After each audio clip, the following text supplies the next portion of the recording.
So I was in a foreign country and there was a coup. And what had happened was no one really knew about this coup. It's not like, they got newscasters and everything anywhere. But I woke up in the morning and there was definitely a feel to the air, smoke throughout the city. I'm like, something's wrong. This is not right. I don't have any really access to news. I think I had AFN on the TV, but they're not telling me anything. So I jumped in my vehicle and was like, all right, I'm gonna go to the embassy.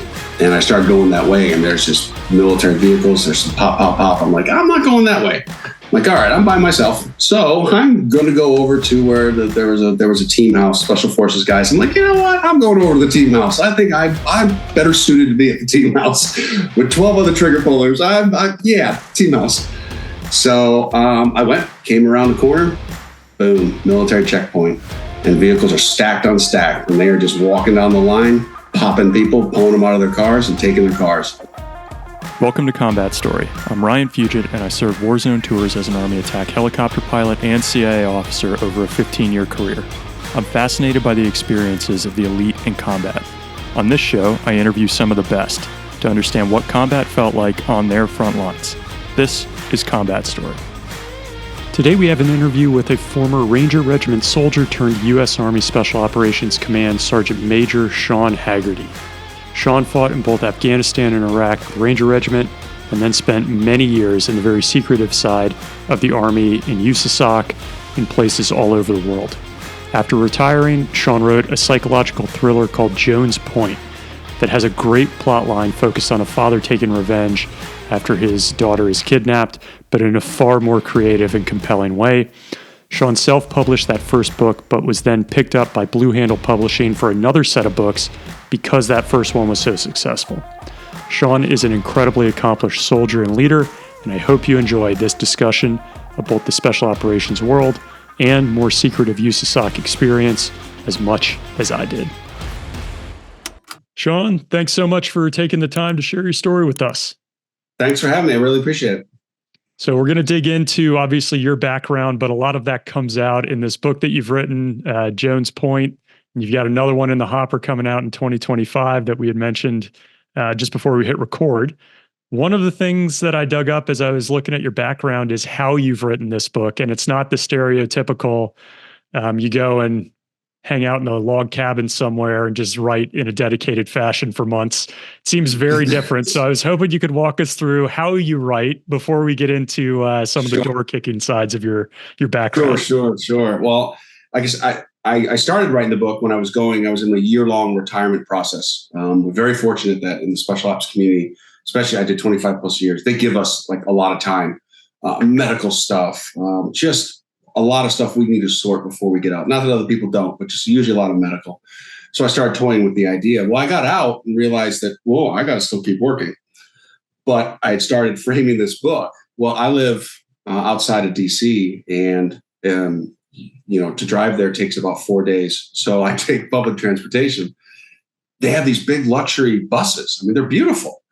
I get on a bus and I get a 45-minute ride in and a 45-minute ride back. Well, someone else has got the wheel. And I just sat in the back. For the first book, I used yellow notebook paper because I like to handwrite. It just helps my thought process. I always have been that way. So I handwrote the entire book. I got a whole stack down here on my desk of the arrogance of me said, I'll keep these. They may be worth something someday. So I've got like 10 or 15. Now I use a Remarkable. My wife got tired of watching me type into the computer each evening. And she says, oh, hell, let's just go buy a Remarkable. What's a Remarkable? So it's I don't have it here. It's charging. It's a thin tablet. It's not really anything computer, but you hand write on it. It's got lines, and then I can click a button and it converts it to text, and then I can zap it to the computer. Now there's some, I'm sloppy. The bus driver hits a bump. There's some editing that needs to be done, but for the most part, it captures, I would say, 85% to 90% of what I was writing accurately, and then I just can edit in the computer, indent paragraphs, separate dialogue, stuff like that. But actually today I told you I misspoke. Actually today I had to take the metro, so it was a little harder. My writing was a little scribbly because the train was rocking. But I got some work done today as well. There's nothing more that I would expect from a retired sergeant major in the special ops community than writing on a yellow notepad in the back of a bus somewhere. I didn't have butcher block. If I had butcher block, I would have written on that. If you could have written an entire book on butcher block, how great would that be? All right, that's cool. And I think the other thing I noticed is this, it's your first book that you had worked on, but you kind of started writing during deployments from what I read. Yeah, I used to write, I used to write a lot to my kids because I couldn't always do phone calls, but I could usually always get access to email. So what I would do is I'd scribble wherever I was, and silly little stories. But I mean, they were 8, 10 at the time, but little princess stories or what have you. But I'd send them like chapters once a week. And that was just a way to kind of keep in touch and keep communicating with them. Sorry to say I don't have a copy of them anymore, not of the day, but I was like, okay, I think it is a shame. I don't know. Maybe they printed it out and we'll find a copy someday and I'll have to hide it so no one sees my writing. So earlier, but I did that. And then I did a lot of writing because a lot of my education background is history. So I did a lot of history writing, history papers. So I've always been scratching on the scratch pad all the time. Growing up, would anybody have said, hey, that guy, Sean, he's going to go be an author one day? My mother. And my mother actually brought me a couple months ago when they visited. She found like in her little treasure trove of things, like a book, there was like a project at school, like in 3rd grade, and we wrote stories. And then they like a small little printing company made like the little plastic books for us. So she actually brought that. She brought that a couple months ago, and she's like, I always knew. That's cool. That's really cool. So, and clearly you're good at it because it got picked up for another book. Just before we dig into you, Sean, can you give people an idea of what is Jones Point about? So, yeah, and it's one of those ones where it's difficult to explain because first of all, I tell everybody it's not a military book; it's military inspired. That's one thing a lot of people asked me when I was getting out. Hey, are you going to write about your time in Afghanistan? And I'm like, I just didn't. There's a lot of good stories out there, and I don't think I had much to add. But what I did do, so this is a psychological thriller, and it's about a special operations soldier, and there is a little bit of military in the opening chapters. He's overseas. But when he's overseas, his daughter's kidnapped. So then he comes back stateside, and basically his life falls apart. I mean, he is in the toilet, alcoholic, about to lose his job. And he gets recruited by a group of like-minded. Originally, it started men, but then I realized I was being sexist. There's grieving mothers as well. So my wife reminded me I'd include everybody. So basically, grieving parents, and they've decided, and they're not all special operations or shooters or killers. There's logisticians. There's recruiters.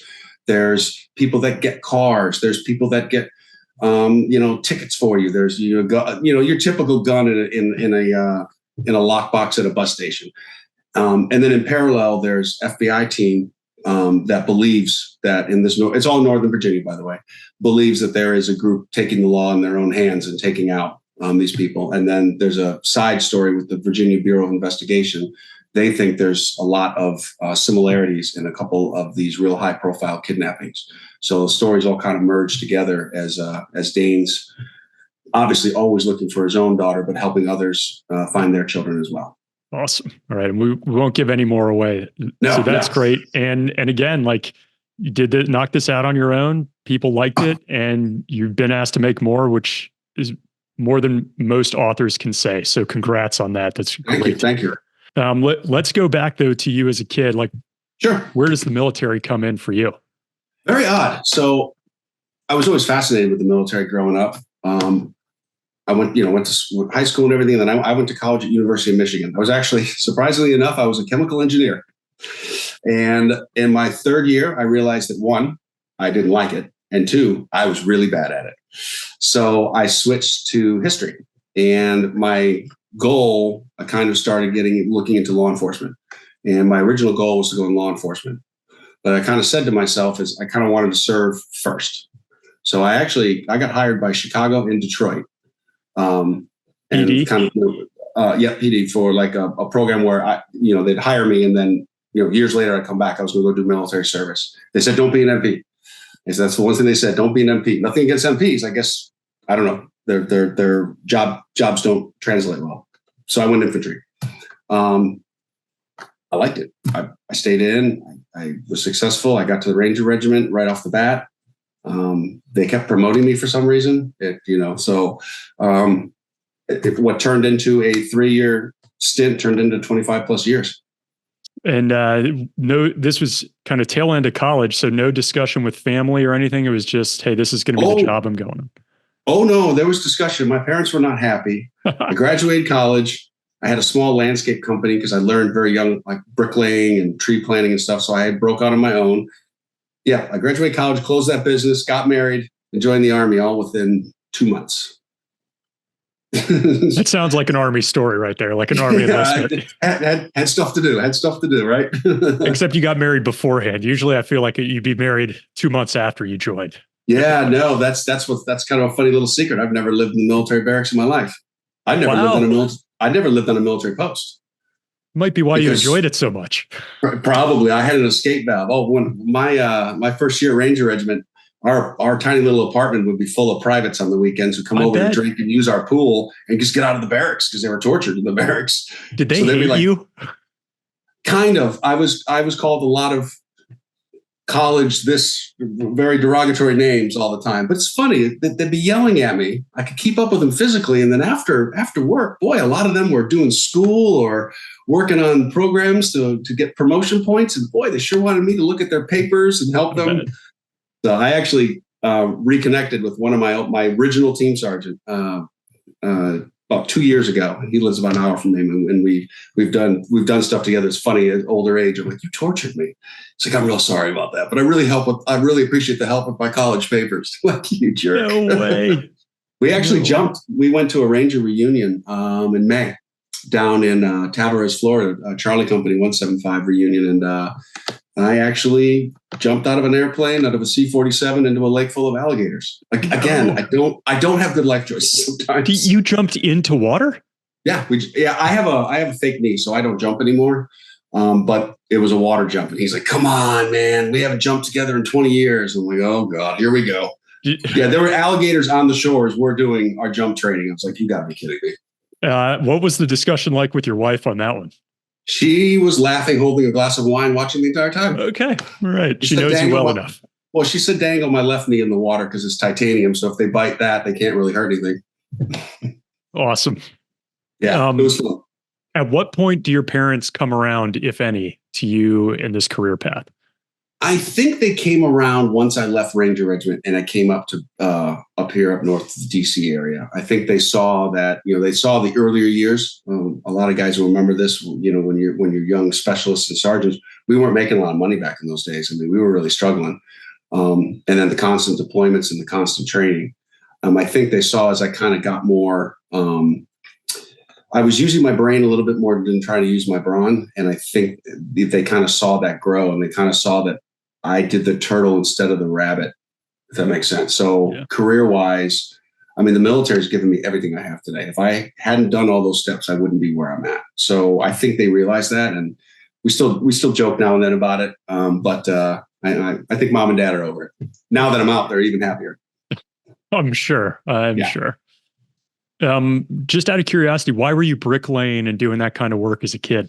I needed a job, and I didn't want to work in a restaurant, and I didn't want to work in the hot sun. And a friend of a friend was like, "Hey, we need some." So I started out obviously as the spreading mulch and planting things, and then this older gentleman, Brian, I forget his name, real nice guy. He came onto the company, and he did brick patios and brick walks, and he said, "I need a helper." And they said, take Junior. So I worked with him for like 3 summers in a row. I worked in the fall a little bit, but obviously I had school. I was still young. And he taught me how to do it. And it was kind of cool. So I didn't have to go digging in the weeds and getting into like snakes and crap in the brush. I'm with Brian building brick walks every time, or rock walls. So it was pretty cool. Still, you're outside in the elements, and it didn't dissuade you. But again, I was 17 to like 21, right? Okay. I'm 50 now. I'm inside. The AC's cranked. I stepped outside a minute ago with yuck, came back in. I'm out. So it sounds like you had the right approach getting in. Like, you chose infantry. You ended up at, in a Ranger outfit. How did you know to do that? And what was your recruiting experience like? So my recruiting experience is a long story, but my getting in, so I graduated college, and a lot of people don't know that usually 2 from every state can go to the military academies and such and such. They also select, you go to a civilian board and they'll select straight from the populace people to go straight into basic training in OCS if you have a college degree and didn't do ROTC. I got selected. So I went before in the civilian clothes in the military board and got selected for the state of Michigan as one to go. So I think it was basic training and then OCS, and then you'd get, obviously they'd select a branch for you. But there was a little problem right before I shipped because they found what's called an expunged felony on my record. And they said, there's a problem with this. You didn't declare it. And I was like, well, that's because the meaning of expunged is I don't have to. It's gone. It doesn't exist. They're like, well, it's going to take a little bit for us to resolve this. 6 months. And like I told you before, I graduated college, got married, and closed my business. I'm like, I got to go. So I went right in infantry. Wow. So I wasn't going to Ranger Regiment. I was going to 101st. And then in basic training, my drill sergeant, one of my drill sergeant was a Panama Ranger. And he come up to me and he was, asked me if I wanted to go to Ranger Regiment. And I was like, sure, I'll take that contract. And I went straight there, airborne, RIP, and then right down to 175. What a change just one person can make in your life. Yeah. Huh? Yeah, exactly. How different your life. I mean, I'm sure you could have still ended up there, no doubt, but it's probably a very big difference going straight into that unit. It does help. I mean, I've got friends who came in later on in their careers, and we'd always call them effing imports and all this stuff, and joking with them. But yeah, I was like, we're pure. We've been here the whole time. Yeah, and this is all pre 9/11, right? I mean, we're talking just pre 9/11. Yeah, came in the Army 96, got to regiment April 97. I got to 175. What was the experience like there? What was the reputation, the morale at that point in time in the regiment? Oh, before 9/11? Yeah. Still very, very tight. I mean, we had our company areas. I was CECO. I didn't even look at BCO's building, let alone go down their sidewalks, right? I mean, I come in the mornings. Like I said, I didn't live there. I come in, there'd be some private taped upside down to a tree with duct tape. And I was like, Jesus. I don't even know where ACO's barracks were. I think it was on the other side of the chow hall. So I never went over there, so I wouldn't know. Is this just you don't mess with anybody else's area? You don't mess with anybody. Same, even in the platoons. The platoons were first, second, third. They were on the first, second, third floor. I was on the second floor. I didn't stop at the first. I went straight to the stairwell and up. And I had no business on the third. Oh. Until you got old, just, more senior. And then they moved us around as E5s, E6s, and E7s. But still, unless you get dreaded if they sent you up there for something. You're like, oh God, I'm going to get tackled in the hallway. Come on, can't somebody else go up there? Did they have you do any jokes like with these other platoons? A little bit. It was more just them. Again, too, it was a lot different military back then. I know there's probably people from the 70s and 80s groaning, but even in the 90s, there was still a lot of hazing. There was still a lot of that. So I think they had more fun just picking on their own. But God forbid you couldn't pick on a private in another platoon. You just didn't do that. No. Yeah. Were there guys that had been in Moog for Blackhawk? I think there was. Okay, so I think one of the sergeant first classes from BCO. I did actually know some guys in BCO, so I was allowed to go over there occasionally. Because when that movie came out, they actually rented. That's the day before it released, and I can't remember the name of the theaters. It's so long ago, but they rented one of those 8-screen theaters. I heard they did it at East Battalion, and they showed it to all of us and our families. Wow. We had a private screening, like in a regular movie theater. What was that like? That was pretty intense. And like I said, there's a couple guys who've been there, but again, at the time, I was still pretty junior. So, I didn't go like hobnobbing with the first sergeants and the sergeant majors. I'd have been duct taped to that tree. So, oh, geez. So within that time frame, obviously you're there, you're training. Are you deploying at all pre 9/11 with these guys? Just training stuff. Nothing major. Exercises around the country. We did one to Germany. I just missed a Panama when I got there. So no, mostly just local training, and they're just the most. Where's the nastiest place we can go? Oh, that swamp looks great. Let's go there for a month. Neat. Yeah. Where are you at? What's your experience on 9/11 then? So 9/11, I was being promoted to E6, and I was actually at Fort Benning. at Bean. Was called BNOC at the time. I'm not sure. You were already in E6 by that time, Sean? Mm-hmm. Yeah. That's fast, right? I mean, yeah, I missed a year because I blew my knee in 90. I went to Ranger School in 98. I blew my knee first time in December of 98. So I got back from Ranger School 6 months later. I blew my knee. That put me down for almost 8 months while I had to have knee surgery and recover. And then I got back. Two in those days, promotion points were again, I don't know how they are now because one, I'm so far removed from it, but I maxed them out every time because of college and education and this stuff. And I could max a PT test. So I think it was like 800. I always had like in very high numbers. As long as I didn't screw up the board, which there was no way you were low crawling out of the board no matter what. I mean, the sergeant major is going to throw you out. I mean, that's just part of it. But it worked in my favor. I moved up pretty quick. Okay. Got it. So you're E6. I was at BNOC, so missed the first plane hitting, but then they brought a TV in the room. Were telling us about the second, and then they actually told us all the Rangers in the class go over to 375's compound because at the time, they do strip alerts, and 375 had been the ones that were on the 9-hour recall strip. 9 hours in strip alert.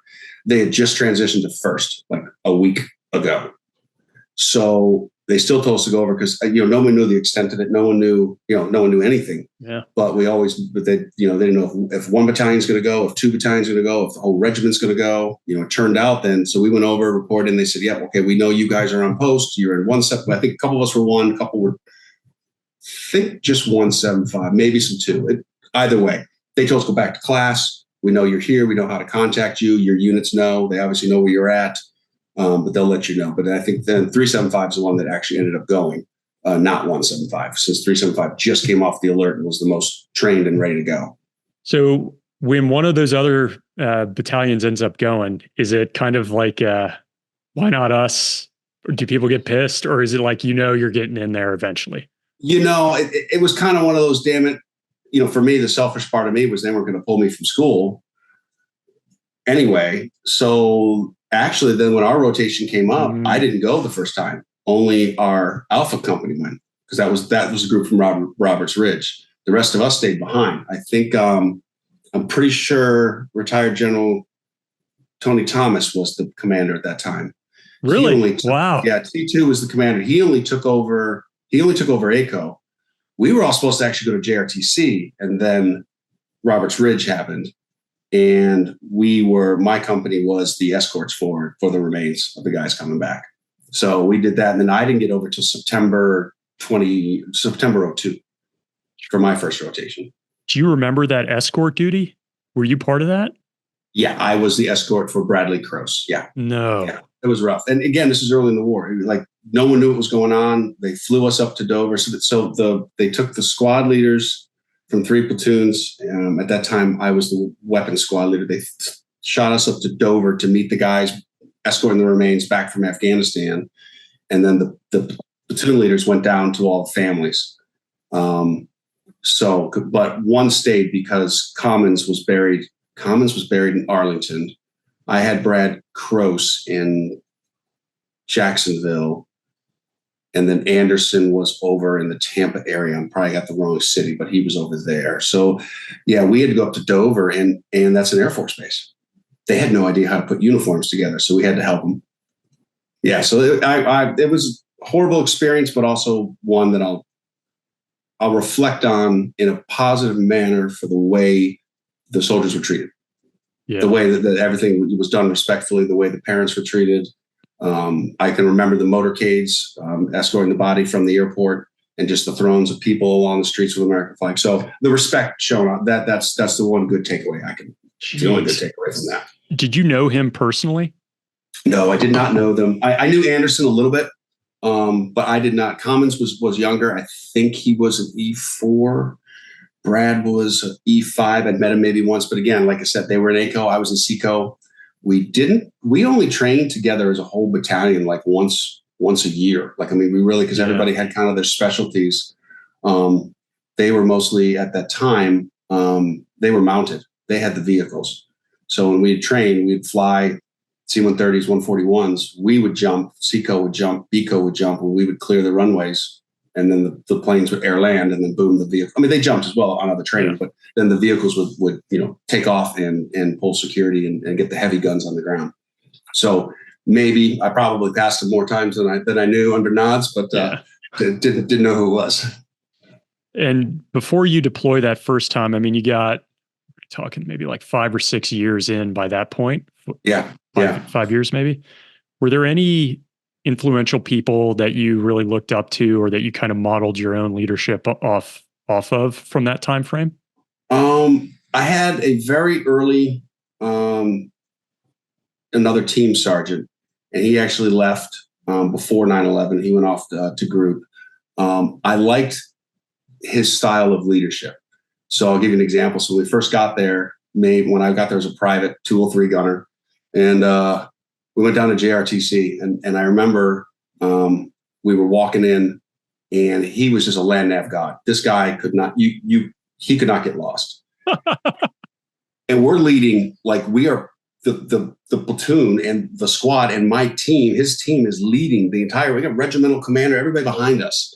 Pitch black. How many people is that roughly? Oh my God. We had to be leading 300. Oh my God. The pressure. Maybe. Yeah. I'm carrying a ladder on my back, a ladder. Okay. So we can climb buildings. And he stops like after an hour, and he's like, get up here. And I come up here. He's like, all right, we had to memorize the legs and the things. And, what was your azimuth? All right, you good? I'm like, huh? He's like, you're leading. What? Let's go. You got to learn. I'm like, sorry, I don't know if this is the best time. It is the best time. I'll help you. So he stayed about 10, 15 feet behind me. Now I look back at my nods, and he'd be like, that way, a little more, that way. And he had me lead. And he'd come and stop and do map checks, and they'd be showing me, hey, workarounds. And this guy knew what he was doing. And I realized that I made mistakes, and he didn't yell at me for those. It was like, okay, I have to train you because you don't know how to do that. So that's why I try to be that kind of leader. Don't get me wrong. If I show you something and you mess up 6 times, I'm going to be like, hey, get your head out of your ass. But, I always had the motto is I can't get mad at somebody for not doing something correctly if I didn't show them how to do it in the first place. Exactly. Yeah, right. There's some implied. I expect someone to know how to the basics. Answer a phone. Yeah. The basics. But if I didn't tell you, how I want you to do something, or, I kind of always had a joke later when I was in leadership. I was like, I don't care how you skin it. I just want the cat dead. So you do you. As long as it's not illegal, immoral, and ethical, you do you. Is that an original? Did you pull that from someone? That's that. I can't remember. That's a good one. That's a good one. Mine. I'm pretty sure that's mine. You can take it. That's fine. No. You need to work that into your next book. That's a good one. No kidding. So just prior to you deploying, what are the discussions like with you and your wife? Since, you go to this theater, you watch Black Hawk, Black Hawk Down, you're escorting a body. Let me also preface that it's currently my ex-wife. But okay, sorry. It was very, but it was very difficult because I had small children. We're literally writing our wills. She'd seen Black Hawk Down, and she'd been there when I had to come home and get my uniform and blast to Dover because someone else had died.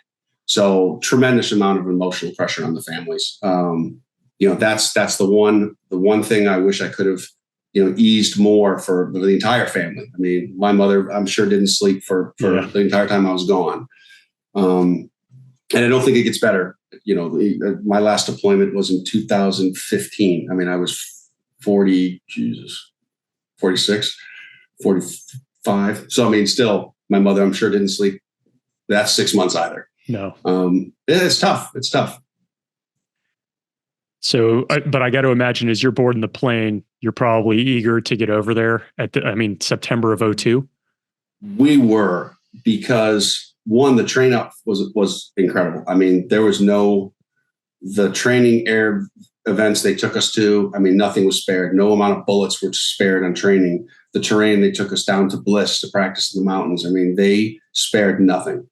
Oh. And I felt very, very confident. I was surrounded by, really, really professional people. I was a weapons squad leader. The couple of the squad leaders I had faith in. My platoon sergeant was awesome. My PL was a former E8. Oh wow! Down at Fort Bragg with those guys. So he then had. So I'm like, we had a professional team. I'm like, okay, we know what we're doing. I got faith in the guy left and right are gonna watch my back. I had no qualms. Jeez. And you guys, I would imagine, were incredibly tight at that point. Just like Yes. personally, you knew them inside and out from years. We knew everybody's. My PL's kids played with my kids. We had cookouts all the time. I mean, yeah, everybody helped everybody. You know, it was cool too, because regiment's a lot. When you get moving farther along in SOF, it gets a lot more casual, right? I mean, there's still a rank structure, but a lot more casual. Regiment's still very regiment, but people could turn it off after work, right? And then turn it back on when it needed to be at work, right? I could joke with my guys, and they could make fun of me or do a funny skit at my expense. But then when we're in a firefight and I give them directions, they went and did it and did exactly what I told them to do. So, you know, that's kind of that camaraderie, but you still respect the job and the positions because we had faith in each other. That's why. You know, if we didn't trust one another, we couldn't have been that way. So yeah, that was a second platoon and first platoon I went with first. My first platoon, I was in the second. I went with first. Just tight. Wow. I'm always interested in what people's very first mission, like outside the wire, is like. Do you remember yours at all? God, I think we got in a firefight. I can't remember if that was our first or second one. Well, let's go through it. Even if it's your second, like early on, still, this is your first time, like really cutting your teeth. Yeah. What you've been trained to do. What was it like? Yeah, we went out for like a 2-3 day. I was up in Asadabad, and we went up to the Pakistan border, and it was something called like Route Purple or something. It was like, everybody's like, oh, it's a dangerous route. I'm like, okay. And yeah, we were just, I think we were about 6-7 vehicles. Day, night, what were you doing? And we were coming back. And it was just one of those things where you kind of went down in those old riverbeds, and the boulders were huge. I mean, enormous size of trucks. And it just slowed us down and bunched us up, and boom, they opened fire. Perfect ambush. Perfect ambush. You have mountains. We didn't even know what side was coming from at first because we had mountains on both sides and bullets were whizzing through. I mean, you can't tell. You're just like, bullets are here. Where are they coming from? So everybody, unasked the vehicle and started returning fire, and we finally figured out where they were. How long did that last? That was about 3.5 hours. What? Yeah, it took a while. Fast movers eventually came in to give us some cover, and then fast movers escorted us out once it was kind of over. It was technically a far ambush, so by book you're supposed to drive out of it, but we couldn't because we were in with all the rocks in the valley. So we called the dismount and just started firing. And then a dismounted team. I was weapons, so I had to go. One vehicle actually was out of the kill zone and got up around the corner and didn't really even know what was happening. So my platoon sergeant, bless his soul, was like, all right, you got to go get, I had 2 guns in that truck and it was weapons. And then that truck had the 50 cal. He said, you got to run up there and get that truck. I'm like looking at all the bullets in the field. I'm like, I don't think it's a very good idea. Can we get them on the radio? So now I had to run up there, and I actually grabbed teams, and we actually climbed up the mountain on the opposite side, and the guns just laid waste for hours. We burnt so many barrels. We burnt so much ammo. Just so the maneuver team, because it took so long because the elevation was so nasty, but we had to keep suppressions so the team could move around. Did you guys take any casualties in that? So we were so lucky. I got hit, but in my back. It hit my armor. I didn't even know it. It hit my arm and blew out my seat. This one private, I won't mention him because I'm not trying to embarrass him. He saw a gunner. He jumps out. A round went through his camelback. His gun gets shot out of his hand. He just like jumps right back in the vehicle, which I can't blame him. He had to get one of the machine gunners' spare rifles because it destroyed his 249. Oh. Yeah. Hilarious. Well, the 203 gunner rounds hit his can, but didn't hit him up in the turret. Yeah, it's a lot was coming in. Yeah, they was perfect. They planned it, and in hindsight, we were coming back the same way we went out, but there was no other way to go. That was the biggest problem in Afghanistan. There's no way we could go. They knew we couldn't go another route. To get back to where we had come from. So we were stuck. So we should have taken some more precautions. Hindsight's 20/20, right? Should have spread out more, blah, blah, blah. But, we really thought that since we hadn't got tangled in 48 hours and we really kind of seemed peaceful along the way with the villages we were in, we really didn't anticipate it. So that you learned. It was 2002. We were just starting. We learned. Did you get a Purple Heart for that? No, and actually, it's funny. Someone was asking about that later, and I was like, we never thought. I got new body armor, so that was cool. They gave me a new set, so that was really nice of them. And again, it just zipped me. Like it didn't impact. Yeah. It zipped and hit the chair. So no, I didn't think that was really Purple Heart worthy. Wow. But that is something for one of your first times outside the wire. Like, right? When you got back to your fob, like, what was that like? So funny enough, we had a decompression tool in our fob. I had always loved the game Axis and Allies. And so the first month I was there, I was actually not up in the Sadabad. I was down in, what you call it? Jeez, I'm drawing a blank now. Salerno? No, the capital with the big bases. Oh, Bagram? Bagram. Yeah. Because we were QRF for the first month and a half. My mother sent over a care package of Axis and Allies. So we had our 4 tents for the 4 squads, and then we had a ready tent where we kept along the cots along the side, and that's where you kept your body armor on. We kept our weapons with us, but that's where we kept all our kit, so we'd go change and get it all on. That came into play later because we had to weigh ourselves because the helicopters could only carry so many of us, whatever altitude we were going to. So if we were going to a certain altitude, we had the computer right there, and we're cutting people. So we kept our kit there. Well, in the middle, we set up a card table, and then it was a platoon sergeant and the 4 squad leaders. And each of us picked a country, and then we'd come back every time, and we would sit in our kit, and we would each play 1 round. No way. We played our 1 round. Yeah. So, and we left it there for the next crew, and God knows whatever happened to that game. But as the privates were putting everything away, and they were going off to maybe get some chow, we played our 1 round in that tent. What a great team building effort. Yeah, it was fun. It was a lot of fun. Damn, that's cool. So, how long is that a 3-month op for that one? Or was it longer? That one was September, and we got home in January because we were getting ready for Iraq. And then we turned right around. Yeah. Welcome home. Hey, go see your family. Hey, come on back. We got another plane ride for you. So then we turned right around and went for the invasion. Jeez. And so you were part of the invasion going in? Yeah. Sean? Yeah. Can you talk us through what that was like? I don't think I've interviewed somebody who was in Ranger Regiment at that time. It was surreal because it was a completely different environment. We went from, everybody thinks parts of Afghanistan are very desert. I was never there. I was up in the mountains and the trees and the rocks. Especially in ABAD. I mean, yeah. That and is then treacherous. I came to straight desert. I'm like, I can see for hours. This is crazy. Where am I? And then the windstorms. I mean, so we were in these tents, on the border getting ready to invade. Actually, it was not my group; it was Bravo Company, but they did the Jessica Lynch rescue. Yeah. We were practicing the whole time for our portion of the invasion, but the tanks moved so fast that they overran what we were supposed to take, the objective we were supposed to take. So then they started sending us out to guard different things. Like we were guarding like those MLRS, those units are shooting all the big missiles, and then they sent us to Tikrit to block the road and start catching all the party officials that were trying to make their way to Syria. And that's where I spent the rest of my time up there. I passed through the Haditha Dam, but again, that was 375. That wasn't me. Mm-hmm. Those guys tell some pretty wild stories of the firefight there. I think that's the first time a javelin was fired in combat, if I'm not mistaken. It's amazing. And actually, from what I've heard, the rumor, and again, the story I was told was that there was a forward observer from the enemy that was on the water in a rowboat, and the snipers were not in a position to get him.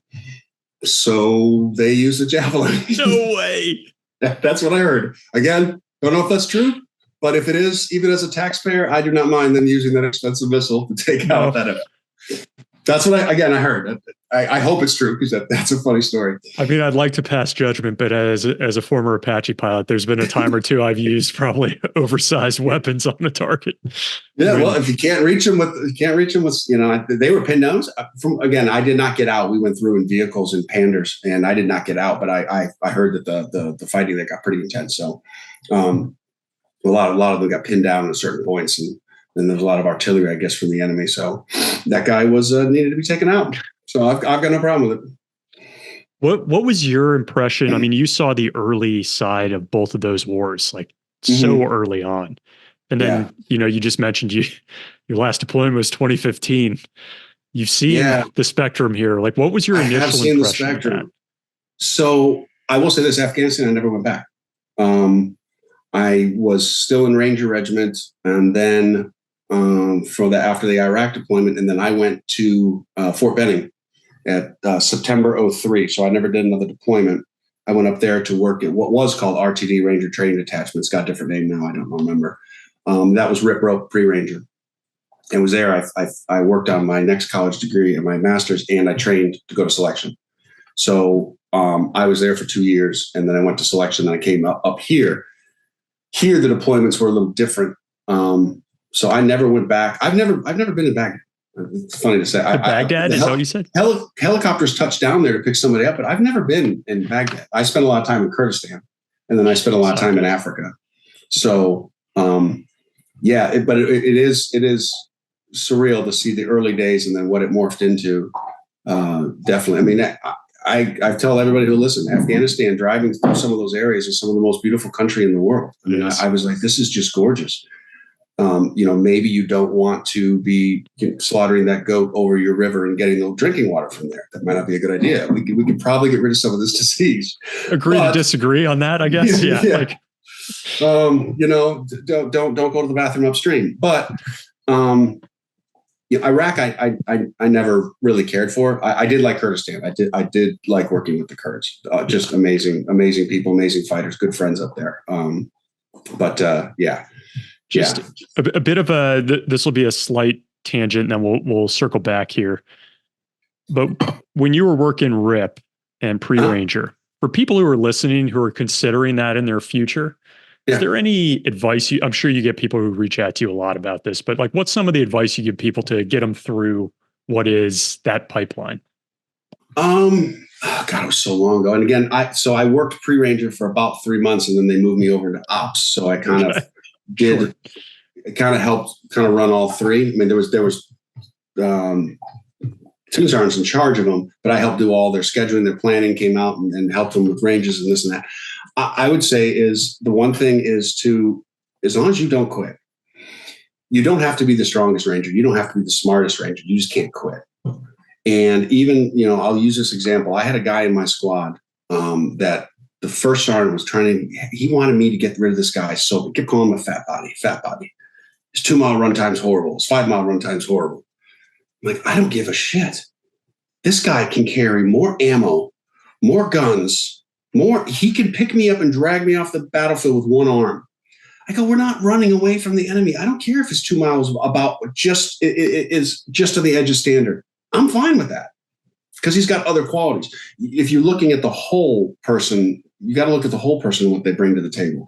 You always hear people kind of joke about that back in the day, they used to only promote, strong Rangers. And there was some truth to that. Sometimes you see guys who get positions and you're like, that's great that you can run, that you're making Olympic trials for running the 2 mile. Great. Do you know how to battle plan? Do you know how to manage troops? Do you know how to manage fire? Do you know how to, can you memorize a battle plan and then engage and know, hey, shift fire here, go to this building here. Hey, you've got to wait for this here and this signal to do this. It gets complicated. So there's a lot of people that, you can't be good at everything. So, or more so you can't be an expert at everything. Just try to be good at everything. So I look for what people bring to the table. So just be confident in what you bring to the table. Yeah. Give it your best. And if it doesn't work out, it's not the end of the world. That's what I tell people too, especially in the unit. My last unit, because I ran the selection out there and guys wouldn't make it devastating. I'm like, this is not your entire life. If it is, you've got some serious priority issues. This at the end, you should be dedicated, but at the end of the day, this is a job. This is not, if you revolve your life around this, you're missing out, quite frankly. It is really hard for people to wrap their heads around though. Like that job is such an identity for them and it's elite, right? Like getting into that unit is an elite level. It is. And it's hard to leave. Trust me, I'm not going to lie that saying retirement was the easiest thing in the world, but I think I had it easier than most because I chose to retire. I was like, I think I've had enough. I'm old. I'm getting kind of sore. It's somebody else's turn to take the mantle, and it's not even the deployments. It's not, it's even because later on, being in staff, obviously the guys in the battlefield are doing all the work, but we're back to 10, 12 hours. My phone's ringing on the weekends. So I'm like, this is no way to balance. Work-life balance is, you've got to eventually that your life's got to take priority. And that's just what I did. I got out and said, okay, my home life is going to be my priority now. Yeah. Jeez. Good for you.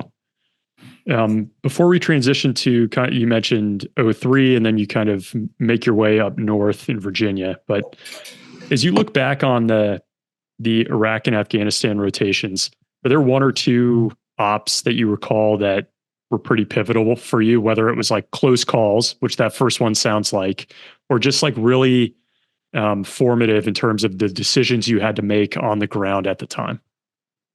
Probably more in my later career. I had one that, so I was in a foreign country and there was a coup. And what had happened was no one really knew about this coup. It's not like, they got newscasters and everything anywhere, but I woke up in the morning and there was definitely a field of the air, smoke throughout the city. I'm like, something's wrong.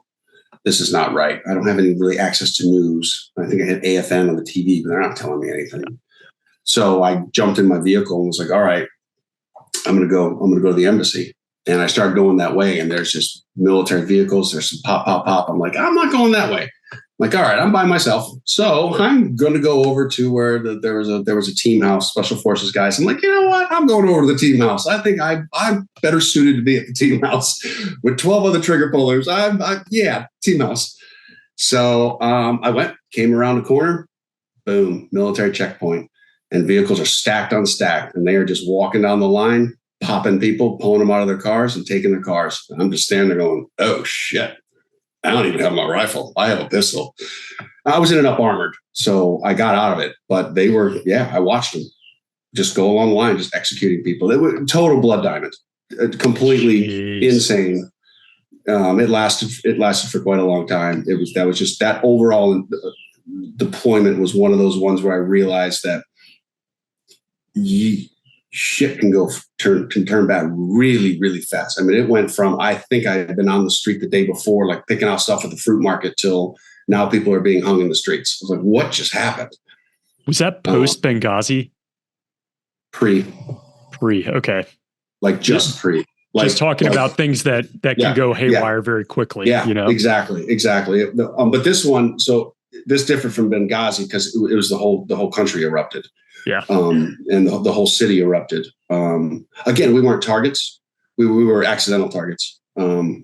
Still kept an eye on us as long as we weren't French. They didn't like the French. So I made sure not to practice any of my French with them that day. Did you pick up languages? So just so people are listening, you were in USASOC, right? So U.S. Army Special Operations Command, Northern Virginia, just so people are aware of what we're describing here without getting into more detail. I did not.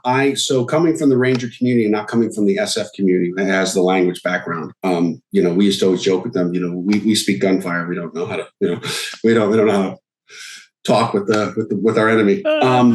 So what I would do, I had taken a little French in high school. So any of the African countries that I visited that had some French, I'd brush up. Again, I can hold a conversation for 2-3 minutes. I can get a beer and I can find the bathroom or the bibliothèque, but that's about it. Yeah. A couple other countries I'd learned like some local dialect, and it was more that a lot of the people spoke English, but I would do it more as kind of a gesture. So, asking how the family is, how this is. So I took a couple courses, like 2-3 monthers here and there in some local languages, just so I could. Usually, like I said, 2 minutes, and then they would be like, okay, you tried very hard. We appreciate it. Let's switch to English. We go to English now. Yeah, we're going to English. Jeez. What was the decision to move to that unit and come out of the regiment? Probably because I'd already had 3 knee surgeries, waiting on a shoulder surgery, knowing this area here, I wanted to start thinking about life, setting myself up. I knew at that point that I was going to do at least 20. So then I wanted to say, hey, how am I going to best set myself up for 20 plus? What am I going to do after that 20? And getting into this area in this community, I thought would give me a lot more access. I still get to be doing stuff. I mean, I still went out with guys in the regiment. I mean, I saw them now and then in the battlefild. I worked with some of the recon guys, so I still got to stay in touch. And I also got a little bit more independence. I love regiment. Trust me, that that's my affiliation, will always be regiment. But I think it was time for me to move on. And I think that I was more effective other places, I guess, is what I felt I could make a better contribution here. So one of the questions, I'm going to come back to it in a sec, but just to seed it with you is, I mean, that's a very secretive unit. So I'm curious how you find out about it, but I'm sure within the Ranger community, it's not that uncommon.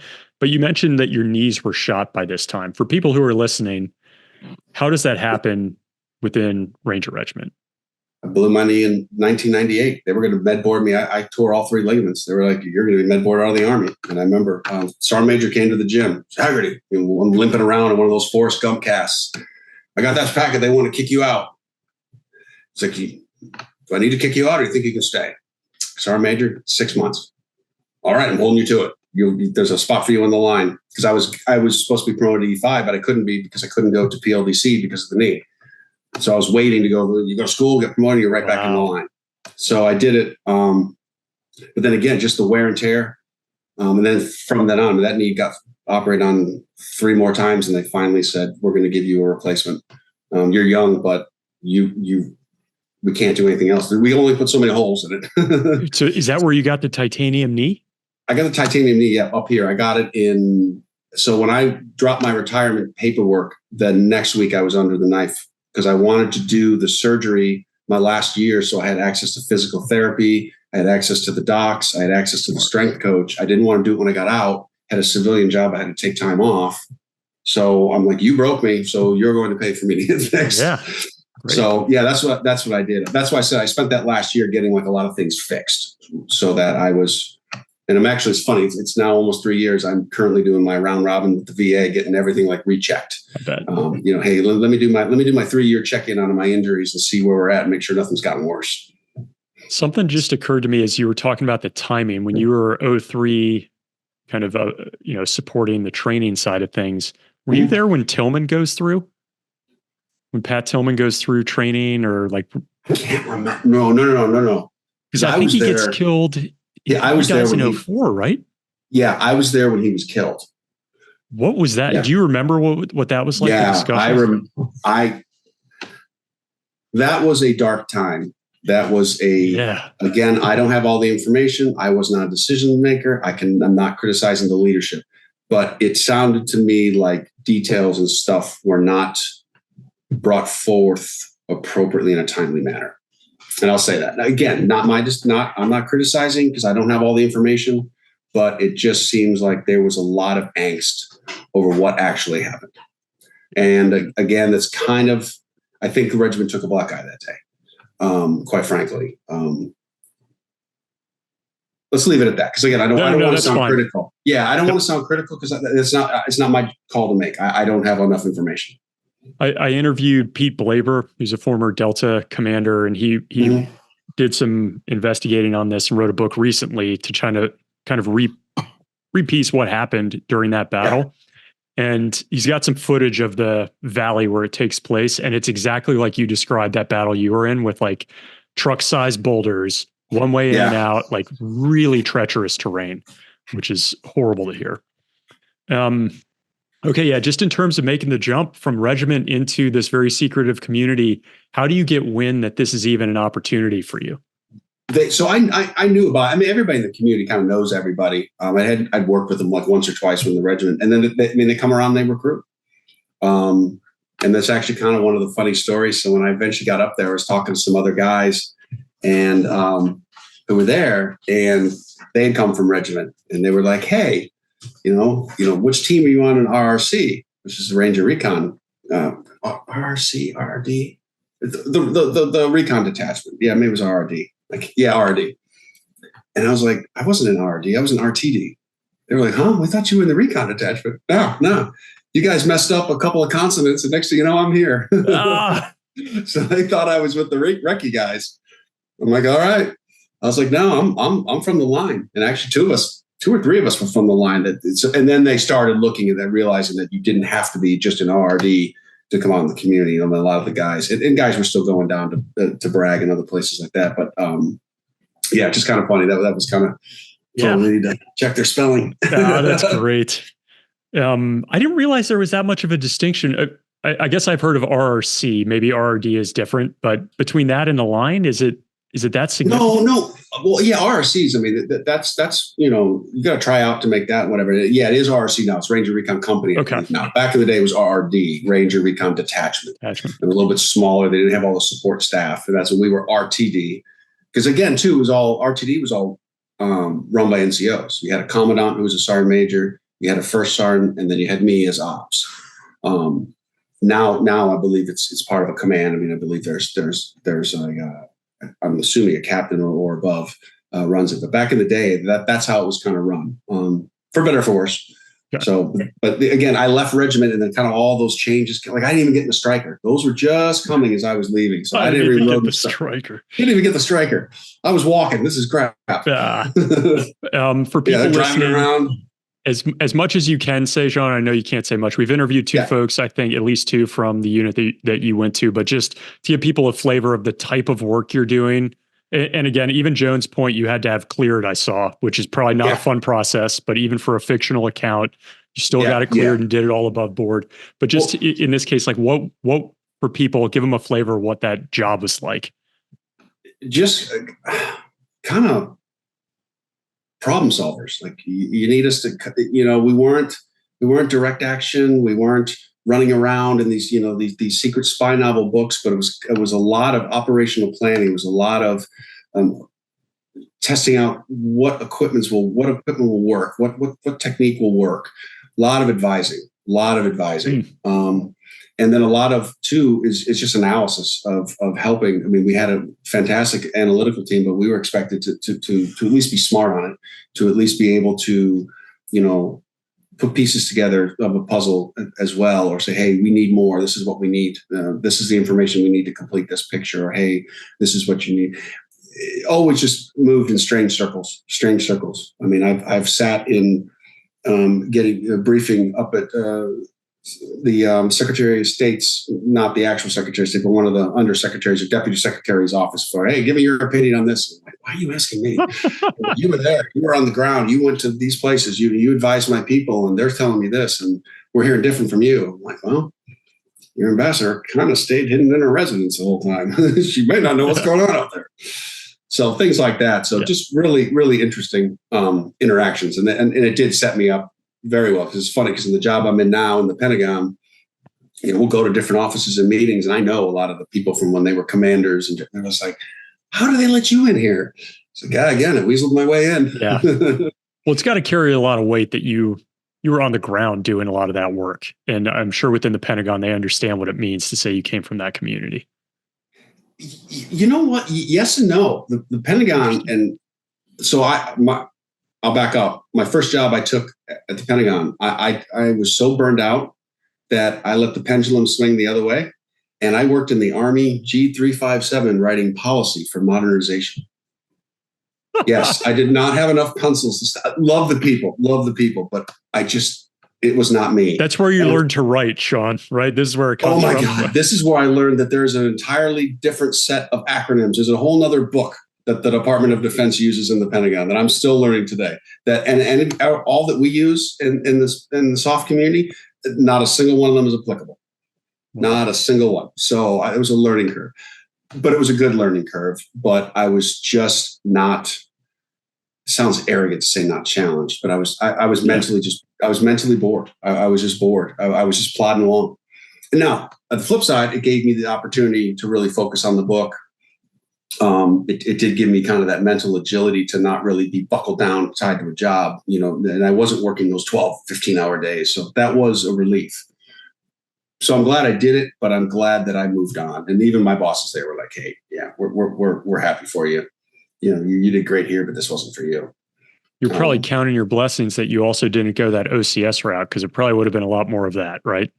Yes, probably a lot more. So yeah, that's when I got offered, and I switched kind of full circle if you think about it, because I told you before, I never finished that chemical engineering degree.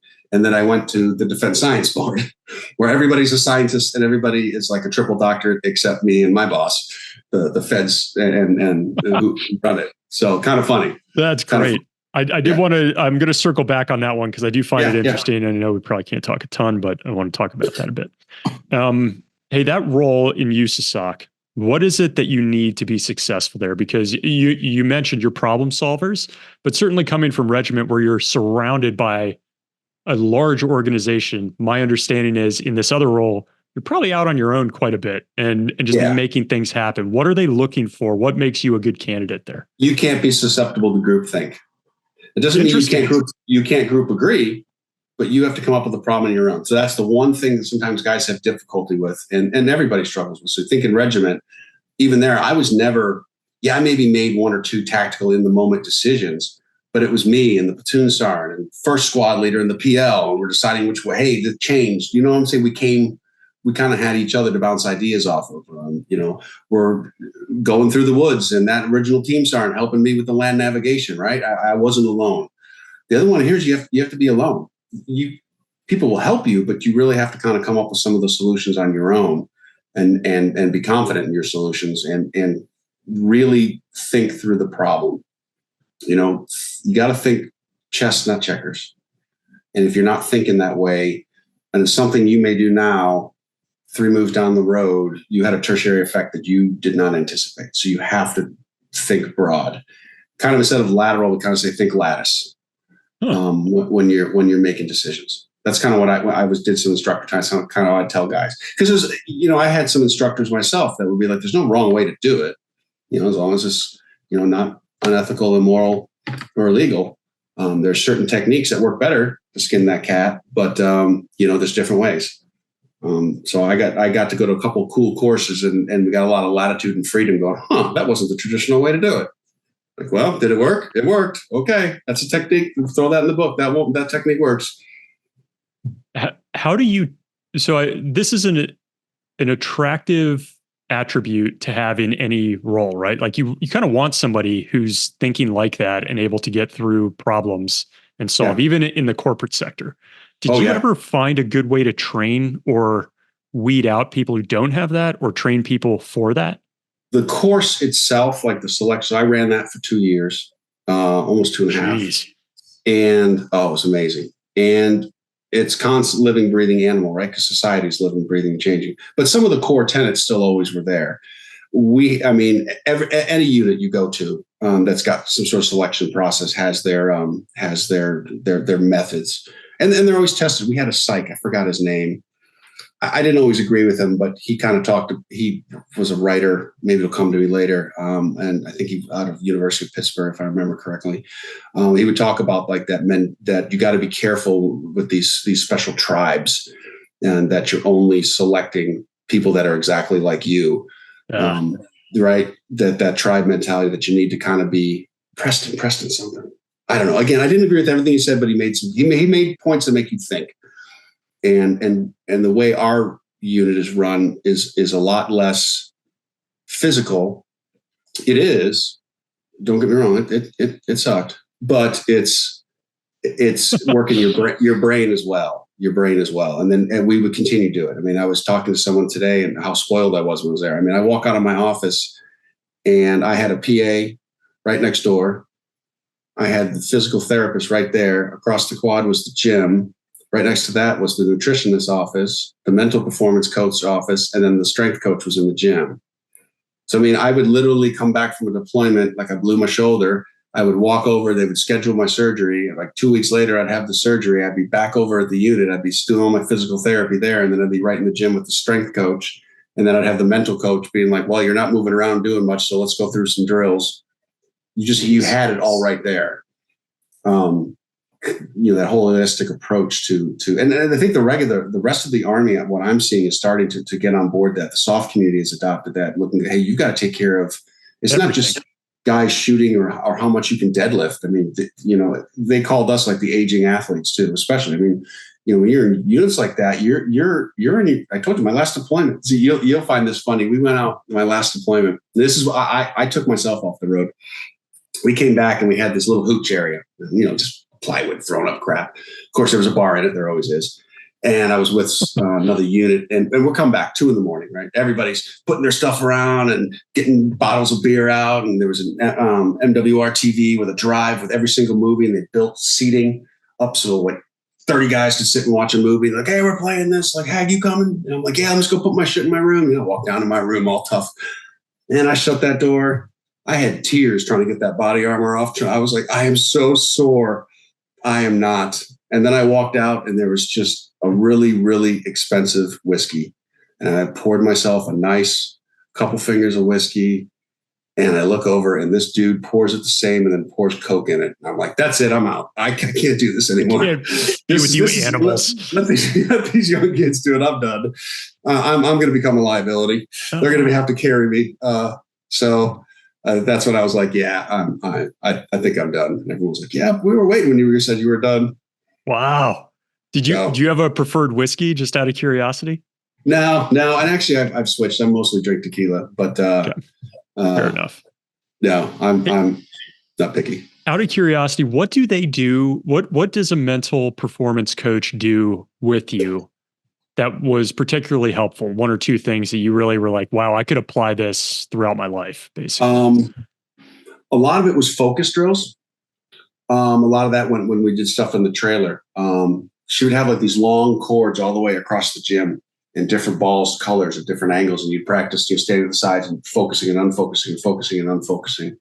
You'd have light boards where you're moving and you're getting your eyes moving around more to help get your field of vision strengthened up. You'd be walking through the gym and there was two of them, one who were primarily this, but they'd be walking around, they'd be showing you picture bad guy, and then they'd walk by later to show you picture license plate, and all day. And then later on, they would come to him and trying to get you to do recall, and they'd go through recall. No way. Mm-hmm. Just to sharpen. Just to sharpen up. They set up drills. I remember we did this. It was like a 4-hour event on post. Kayaking. You run through the woods, and all of a sudden it's like some savage put 3 rowers out there. You're like, shit. And we did a swim in, and I remember we swam in, and there was something we had seen before, and there was a safe on the shore. And they're like, you saw the combo to the safe already. You already have it.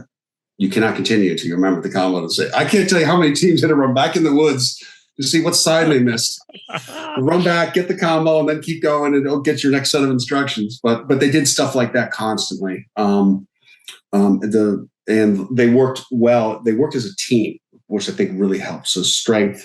Nutritionist was heavy into it all the time, and the mental performance. So and the physical therapist, they did work as one big team. So it was great. It was great. Jeez. You said earlier that running that training environment for 2 years was amazing. What made that amazing? I lived out there. 3 months on, 3 months off, and out there being like in the field out there. Yeah. I mean, we had buildings. No. Trust me. My room was nice. I had a king bed, a nice TV. No. But long hours. The environment out there was beautiful. I mean, the mountains out there were gorgeous. The ranges out there gorgeous. Like I was telling you earlier, we had helicopter support crews for moving people around for safety, obviously, medevac and stuff. And then we would then allow them, hey, you're on a string. You're on a 20-minute string. You have to get to one of our points for land navigation or something and get someone to the hospital. Other than that, here's fuel, play. So they would do all their training. As long as you keep you've managed your flight hours, you manage your risk assessment, because again, it was all NCO. So we obviously couldn't approve the risk assessment. But as long as you do that, and you're on call, it's fantastic. And then they would do training events. I got a flight to the Grand Canyon. They were doing a training event to the Grand Canyon. They're like, you want to go? I'm like, oh, yeah. Oh, God, we were flying through. Well, first of all, they were big Star Wars fans, one of the crew. So they were Rogue One and Rogue Two, which was always funny when we used to fly into the city and to be calling to the tower. Like, what is your cost? But anyway, we went to the Grand Canyon, and there was civilian helicopters going through on the tours. And I'm on comms listening. They were like, hey, civilian, whatever, chopper, we're coming up on your left side. This is what they say. This is Army Blackhawk coming up on your left side. They went by that helicopter so dang fast. What you hear in the civilians like, what the hell was that? They're just hauling ass to the Grand Canyon. I was like, okay, this is living. Were you all in Blackhawks, or was it like Blackhawks? Yeah, they were flying. It was fun. So you mentioned earlier the Defense Science Board where you end up working, right? And my understanding is you're kind of prototyping, you're looking at what's next in the field. So Kind of. So what the Defense Science was, it was, I believe, 1957. So it's the oldest advisory board. So it's advisory board to the Secretary of Defense, and it goes through the Office of the Undersecretary for Research and Engineering. And what it does is it's got a full board, and then it's got subcommittees, and they're given problems. And this is all, I mean, Lincoln Labs, Raytheon, all the heads of all Lawrence Livermore. I mean, so you're a big heavy hitters. Yeah. Heavy hitters. Yeah. These are heavy hitters. And, they meet and they come up with independent recommendations and stuff that, hey, you should invest more in here. And this technology is up and coming. And hey, you've slacked on your investments here. And all different types of problems. Most of it is at the TSSCI level. But a lot of it they put out at the unclassified level is, hey, you need to invest more in critical infrastructure, or who knows, all a myriad of things. So it's very, very interesting. There's an executive director, and then I'm the senior advisor. So they brought me on board to help tie back to the special ops community, because that's one community that's never really been tied in tight. Plus, again, brilliant people, but a lot of times things they may came up with may not be applicable at the operational or tactical level. So there's times when you got to kind of bring some of that, hey, let's dial it back a little bit. That sounds really neat, but I'm not sure we can do that. And this is why I would maybe this route, or maybe not this unit, maybe this unit would be more suited, things like that. Plus then again, the full board is 45, and then I think 45 consultants. So a lot of times if they want a briefing on something, instead of trying to take 90 people to get them briefed, I go get the brief, see what's applicable to their study, and then bring the briefer over if need be. So that's a lot what I do, is liaison with different offices to get the right people bringing the right information to the board. I help them with that. Interesting. So it's fun. It's fun. I'm curious, during your time in service, like how many times you got a piece of tech or some new thing that just didn't work? Like, do you have an example, one or two that come to mind? I just remember when I first got there and they gave us all our equipment, and they gave us, and I won't name the brand. You're talking to USASOC getting there? Okay. I came from Ranger Regiment to there. My equipment was shit. I had better stuff in Regiment. I was like, are you kidding me? Is this really it's supposed to be a step up, right? I mean, I'm like, what are we doing here, people? This is junk. This company's terrible. We need to go with this. So yeah, there's times, but there's other times too when I've been. So I'll go back to Ranger Regiment days. The original testing of the Javelin, I was actually part of that as a young corporal. Mm-hmm. So actually, if I remember correctly, the people that made that, was it in television? I'm talking to all the Gen Xers out there. I think it was in television, or whatever the early one rival of Atari that went out of business. They're the ones that made the electronics for the Javelin, which I thought was funny. But we had to go to Benning for, it was like 3 weeks. We had to jump with them. We had to, walk through the woods and like smash them on trees and everything with these things and see if they still fire. And then we did a firing. They hooked us all up. They had little grandstands. They had a tank way out in the distance with a little charcoal pile for heat. And then had all like the generals out there, and we'd all shoot the missiles and prove that it works. It was us. It was Ranger Regiment and the 82nd, I believe. Very cool. Yeah, it was pretty cool. What really sucked though was no one else did it. So by the time they kind of slacked on the program. So the time we went to Iraq, I was the E6. I was the javelin gunner. I was the only one qualified to shoot the javelin in my platoon. I was like, "Are you kidding me? How did we fall behind in this training?" Did you ever shoot one in combat? I didn't shoot one in combat. No. Not in combat. No, but I had that thing, and I was not happy with it because it was heavy. I gotta say, I interviewed a guy who had 3 shots in one engagement, and just I hadn't talked to anybody who actually hit something with one, and he's like, they worked as advertised. Like this thing worked. Oh yeah.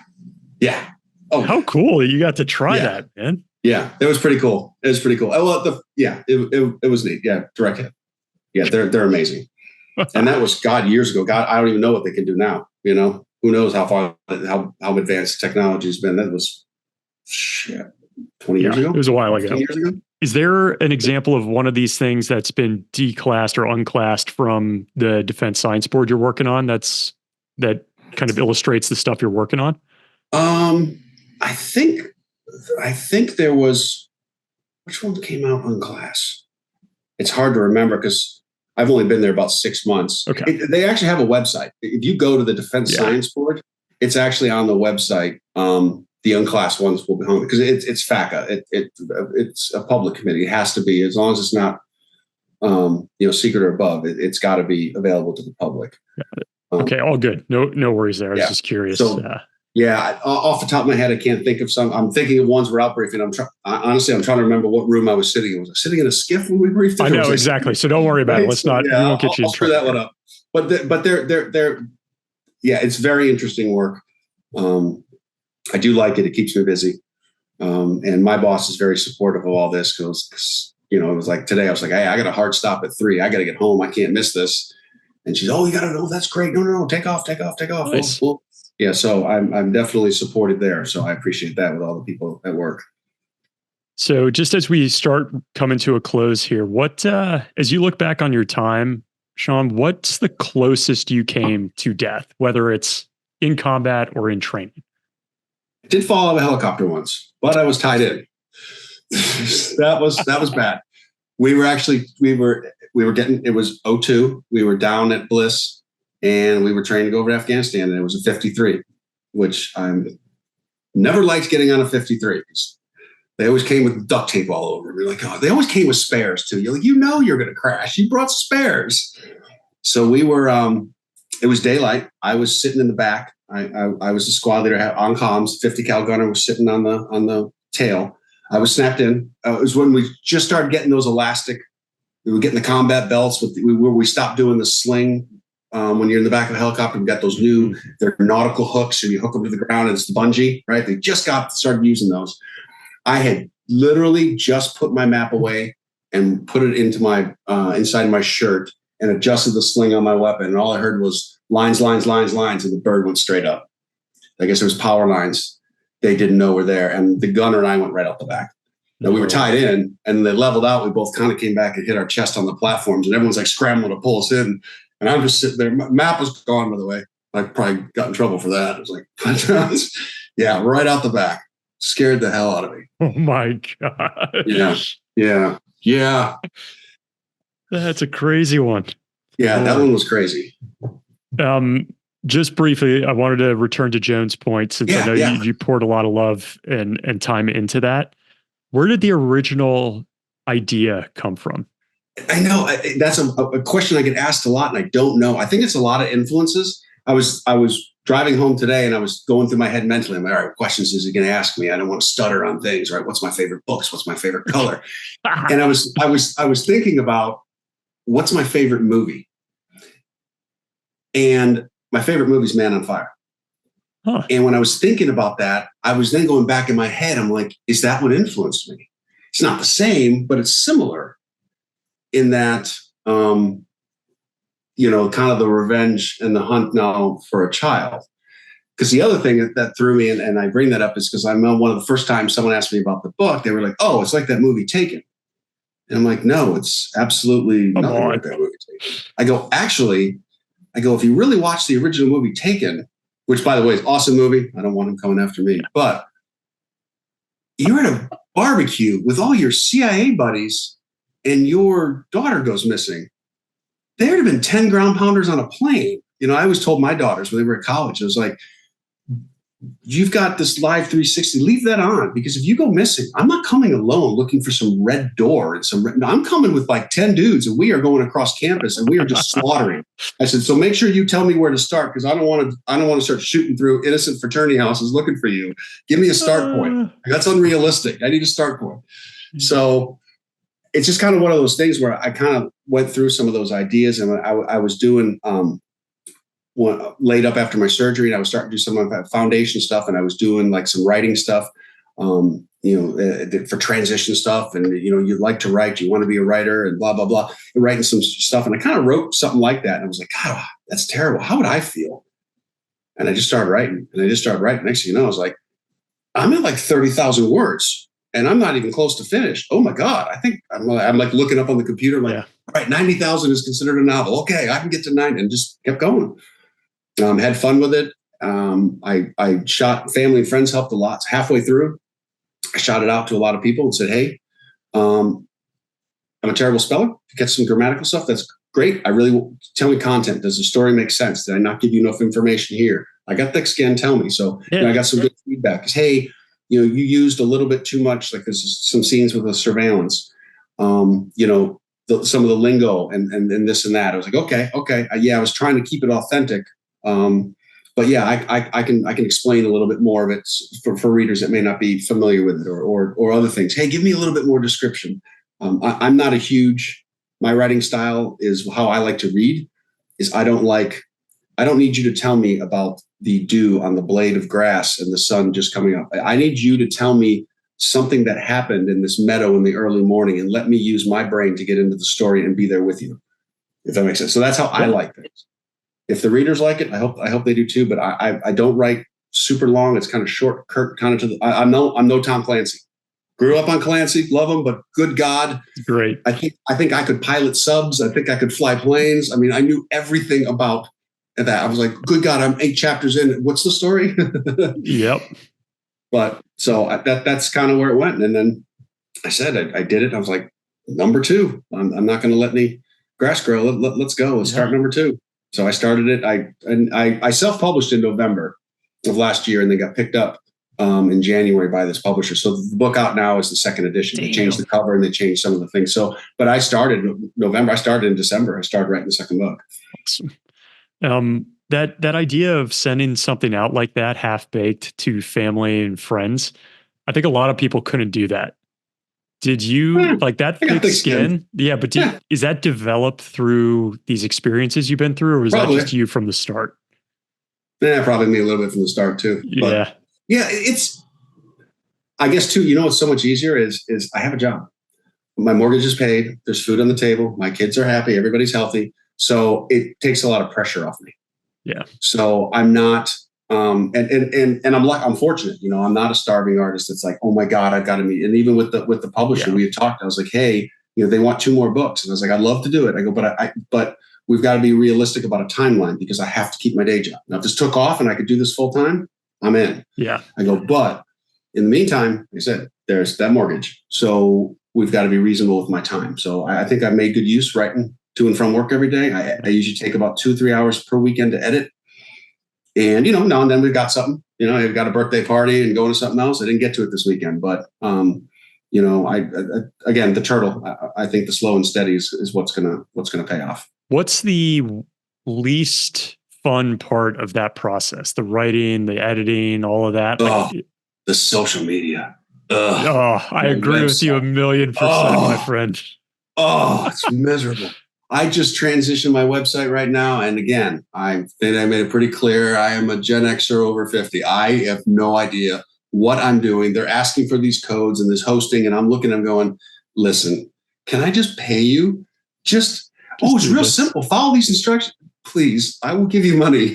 Please, somebody help me because the website's up, but it's like it's transitioned. It hasn't gone live again. And I'm like, we put a lot of energy into this. And the social media, it's just not my thing. My wife helps me. My daughter's trying to help me.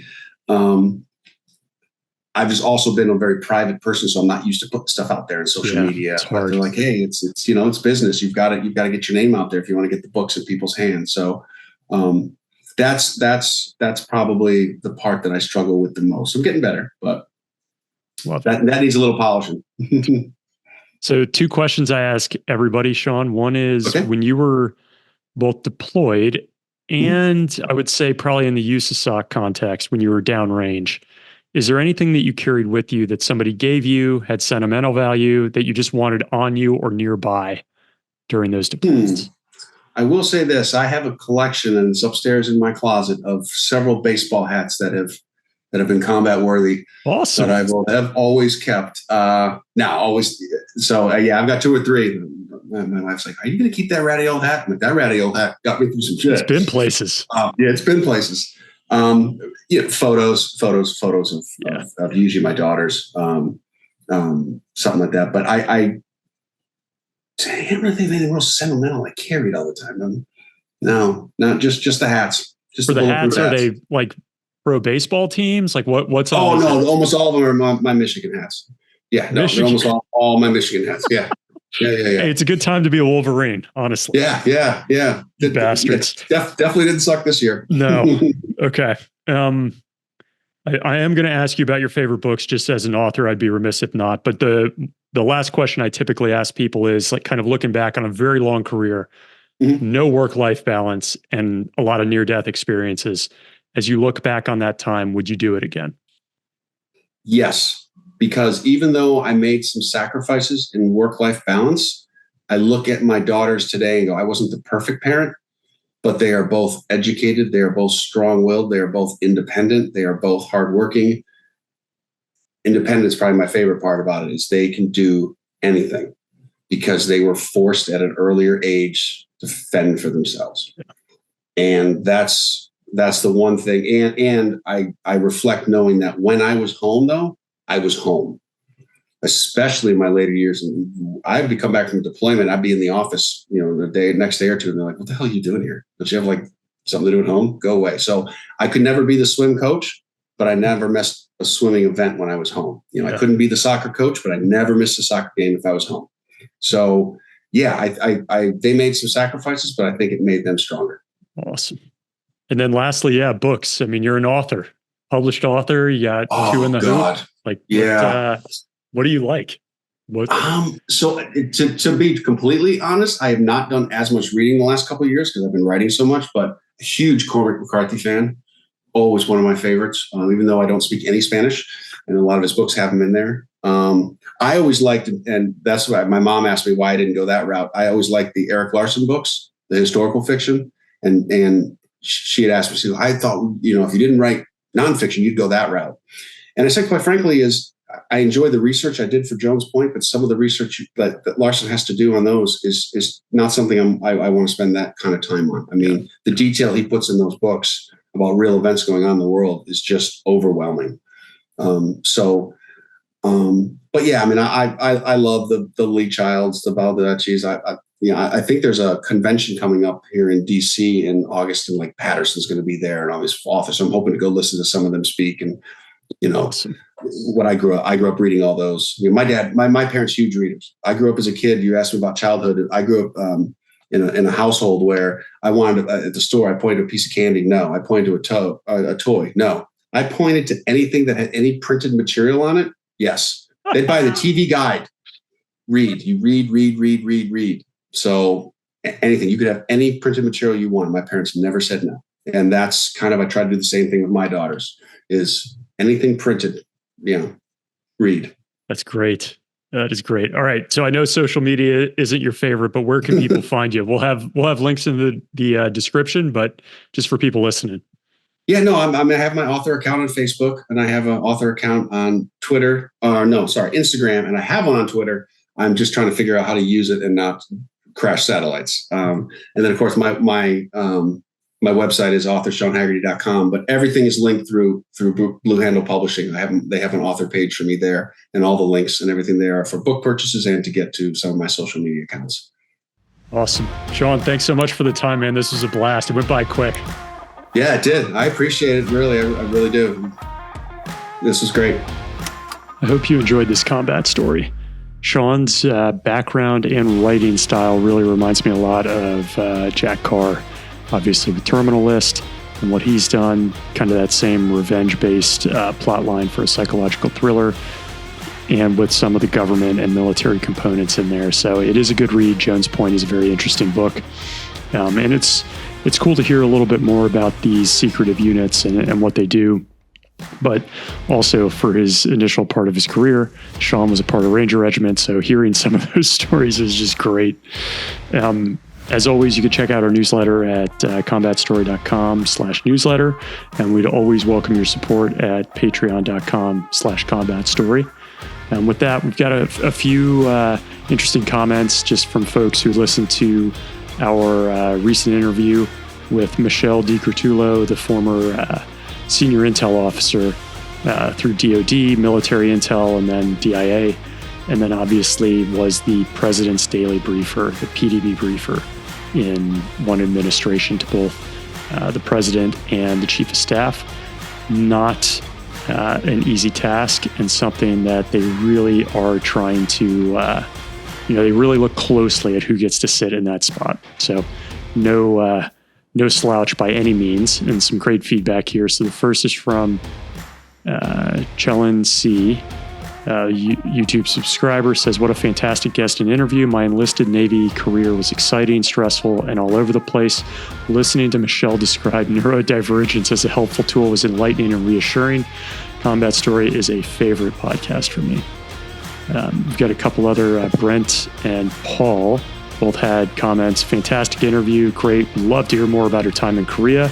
It is pretty interesting what she did there, both running a unit that included just operating the DFAC, the cafeteria effectively, but then also having signals collection on the border is quite a spectrum of operations under one person's purview. And then DCBC 9619, great interview. And Dave Avery, great interview. Michelle is a great American. So just want to say thank you all for listening, sticking with us. And wherever you are at this point in time, week or weekend, I hope you have a great rest of your day. And as always, stay safe.